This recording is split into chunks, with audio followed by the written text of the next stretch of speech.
बोलिए भक्तवत्सल भगवान की जय हो। आइए कुछ क्षणों के लिए भगवान नाम संकीर्तन, तत्पश्चात आनंद उत्सव में प्रवेश करते हैं। सभी अपने मन और वाणी को एकाग्र कर ताली सेवा करते हुए।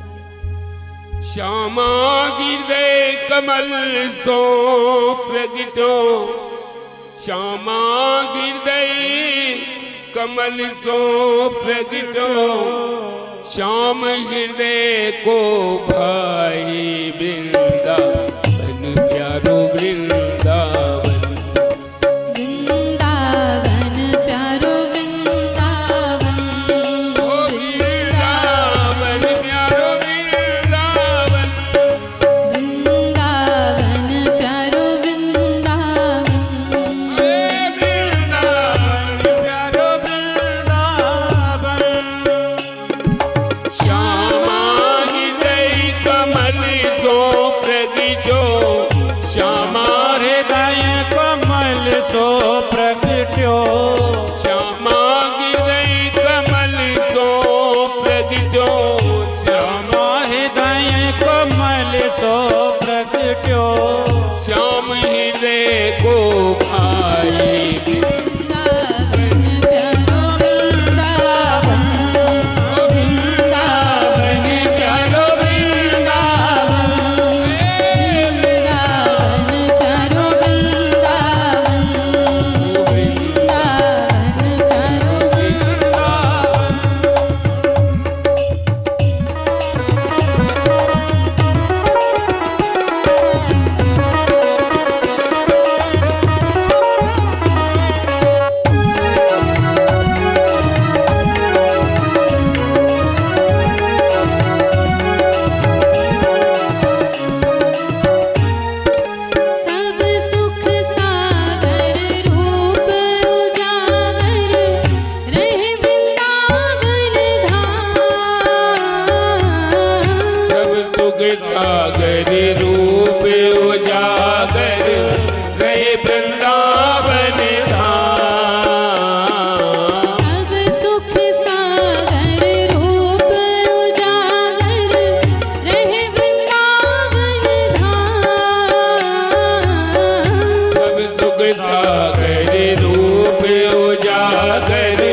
ठाकुर शिवा के बिहारी लाल की जय जय श्री राधे श्याम जय जय श्री राधे श्याम।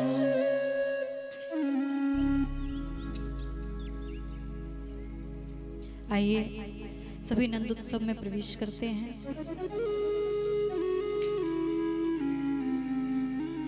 श्री शुकाचार्य जी राजा परीक्षित से सूर्यवंश के वर्णन की कथा को कहते हैं। सूर्यवंश के वर्णन के पश्चात आता है चंद्रवंश। चंद्रवंश की कथा श्री सुखदेव जी महाराज कह रहे हैं। 2 श्लोकों में उन्होंने संपूर्ण भगवान श्री कृष्ण के चरित्र को कह दिया। क्यों? परीक्षा करना चाहते थे कि राजा परीक्षित के अंदर भगवान श्री कृष्ण की लीलाओं के लिए उनके श्रवण करने की इच्छा कितनी प्रबल है। जैसे ही 2 श्लोकों में राजा परीक्षित ने श्लोक को सुना, कथा को सुना, राजा परीक्षित का मन विचलित हो गया। राजा परीक्षित कहते हैं, प्रभु भगवान श्री कृष्ण की लीलाओं को श्रवण करने के लिए ही मैंने इतना इंतजार किया, इतनी प्रतीक्षा करी मैंने कि कब मेरे भगवान की कथा का मैं रसपान करूंगा, और आपने तो 2 श्लोकों में संपूर्ण कृष्ण कथा को समाप्त कर दिया। राजा परीक्षित के मन के भाव को जानकर श्री शुकाचार्य जी अत्यंत प्रसन्न हुए। कहते हैं, परीक्षित मैं तुम्हारे मन को भाप रहा था, आओ अब मैं तुम्हें इस कथा को विस्तार पूर्वक सुनाता हूं। आकाश मार्ग में आकाशवाणी होती है। आकाशवाणी में भगवान क्या कह रहे हैं कि मैं ब्रह्म स्वयं इस धरती पर अवतार को ग्रहण करूंगा और पुनः धर्म की स्थापना करूंगा।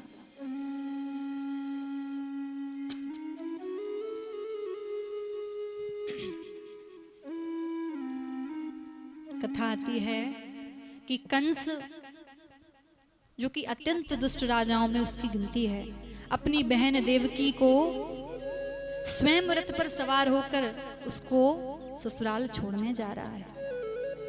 देवकी वसुदेव रथ पर अत्यंत प्रसन्न मुद्रा में बैठे हुए हैं। तभी आकाश मार्ग से आकाशवाणी होती है, कंस तू जिस अपनी बहन देवकी को बैठाकर ले जा रहा है उसी के गर्भ की 8वीं संतान तेरा काल हो। उसके गर्भ की 8वीं संतान के हाथों तेरी मृत्यु होगी। कंस ने महाराज जैसे ही सुना कि मेरी बहन के गर्भ से जो संतान उत्पन्न होगी वो मेरा काल होगी, तो कंस विचलित हो गया।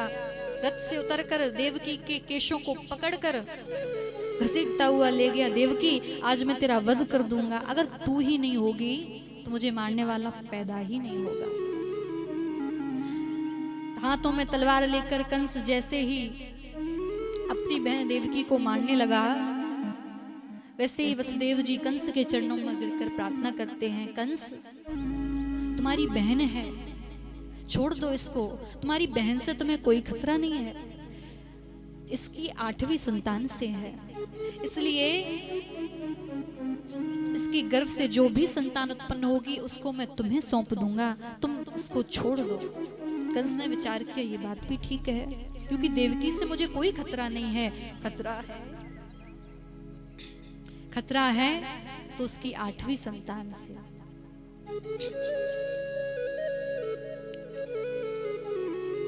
माता देवकी की पहली संतान हुई, पहला पुत्र हुआ तो वसुदेव जी कंस के पास लेकर पहुंचे। कंस ने कहा, महाराज मुझे पहली संतान से कोई खतरा नहीं है, खतरा है 8वीं संतान से, ले जाओ इसे।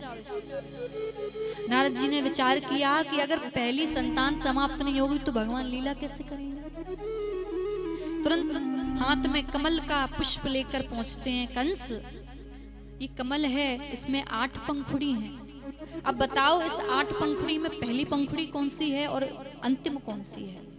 कंस विचार में पड़ गया। कंस ने सोचा अगर यहां से शुरू करता हूं तो लास्ट में पड़ रही है अंतिम पंखुड़ी, ये तो पूरा चक्कर हो गया।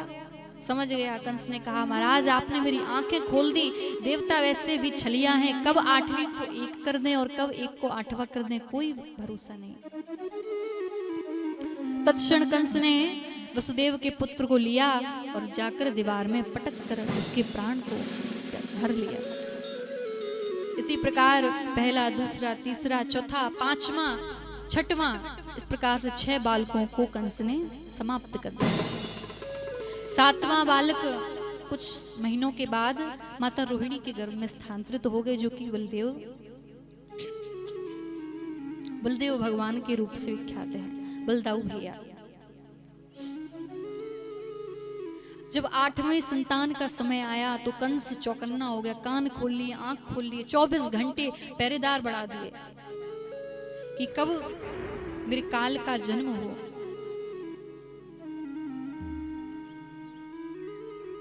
भादों का महीना है, अष्टमी तिथि, मंद मंद हवा चल रही है, अत्यंत सुहाना वातावरण है, मानो प्रकृति ने अपना श्रृंगार कर दिया हो। प्रकृति आज नव दुल्हन के रूप में सुसज्जित होकर बैठी है। अर्धरात्रि में, रात्रि के 12 बजे माता देवकी के समक्ष एक दिव्य ज्योति प्रकट होती है। तम बुतम बालक भुजीक्षणम चतुर्भुजम शंख गदायुधम। चतुर्भुज रूप में भगवान शंख, पद्म, चक्र, गदा आदि लिए हुए माता देवकी से कह रहे हैं, मां संसार में प्रेम की स्थापना करने को, धर्म की स्थापना करने को मैं आपके पुत्र के रूप में जन्म ले रहा हूं।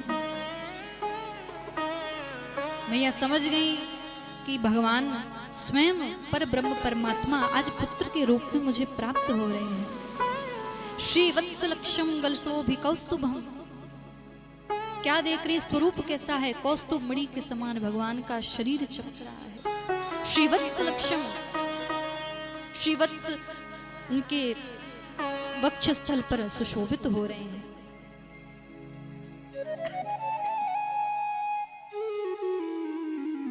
बड़ा ही सुंदर स्वरूप भगवान का। और ये नहीं दर्शाया गया कि भगवान पीतांबर को पहने हैं, पीतांबर नहीं पहने, छोटे से शिशु के रूप में भगवान का अवतार हुआ है। छोटे छोटे 4 हाथ थे, उन्हीं छोटे छोटे 4 हाथों में शंख, चक्र, पदा, गदा को धारण किए हुए हैं। माता देवकी ने बोला, प्रभु अब अगर आपकी प्रभुताई हो गई हो तो अब मुझे बालक एक मातृत्व का सुख ले लेने दो। भगवान ने तुरंत माता की आज्ञा का पालन किया और छोटे से शिशु के रूप में परिवर्तित हो गए। माता अपने हृदय से भगवान को लगाए हुए हैं। मन तो नहीं कर रहा कि भगवान को अपने से दूर भेजें, परंतु संसार में प्रेम की स्थापना, धर्म की स्थापना करने के कारण भगवान को भेजना पड़ा। वसुदेव जी एक टोकरी में लेकर भगवान को उसमें पौड़ा दे रहे हैं और भगवान को उसमें पौड़ाकर अपने स्तर पर धारण कर अपने आप सारी हथकड़ी, सारे दरवाजे सब खुल गए और भगवान को लेकर यमुना जी को पार कर भगवान को लेकर वसुदेव जी पहुंचे हैं गोकुल। गोकुल में देखते हैं माता यशोदा के बगल में एक कन्या पड़ी हुई है। उस कन्या को अपने साथ लेकर और भगवान को वहीं लिटाकर वो चल देते हैं।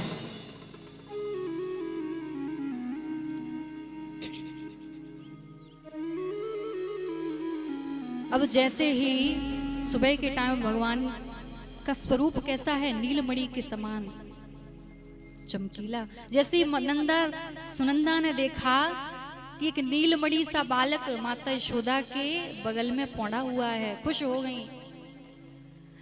बावरी है गई, बोल रही है गयो है गयो है गयो। पूरे आंगन में, नंद भवन में इसी चीज की गुजारी है। नंद बाबा ने पूछा, भाई क्या है गयो?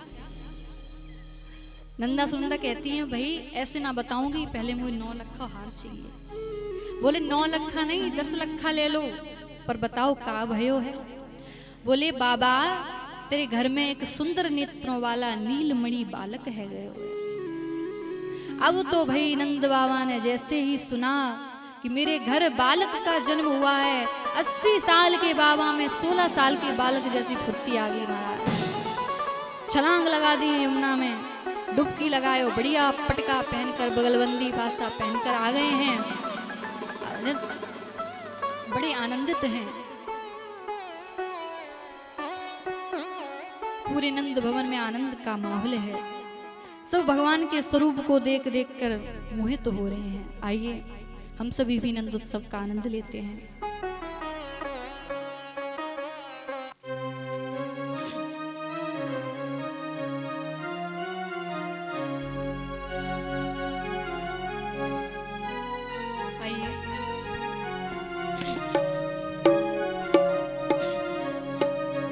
बोले कृष्ण कन्हैया लाल की। ब्रज में है रही जय जयकार, नंद घर लाला जायो है। ब्रज में है रही जय जयकार, नंद घर लाला जायो है। लाला जायो है, नंद घर लाला जायो है। ओ लाला जायो है, नंद घर लाला जायो है। लाला जायो है, नंद घर लाला जायो है। लाला जायो है, नंद गरी लाला जायो है। ओ ब्रज में है रही जय जयकार, नंद घर लाला जायो है। ब्रज में है रही जयकार, नंद घर लाला जायो है। ब्रज में है रही जय जयकार, नंद घर लाला जायो है।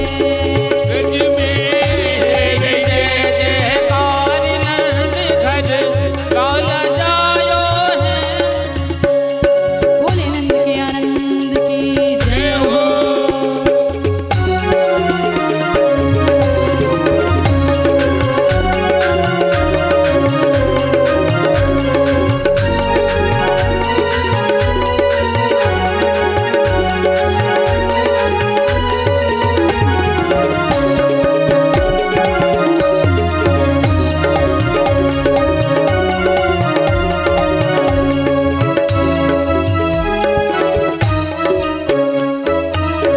यूथ के यूथ नंद घर आवे।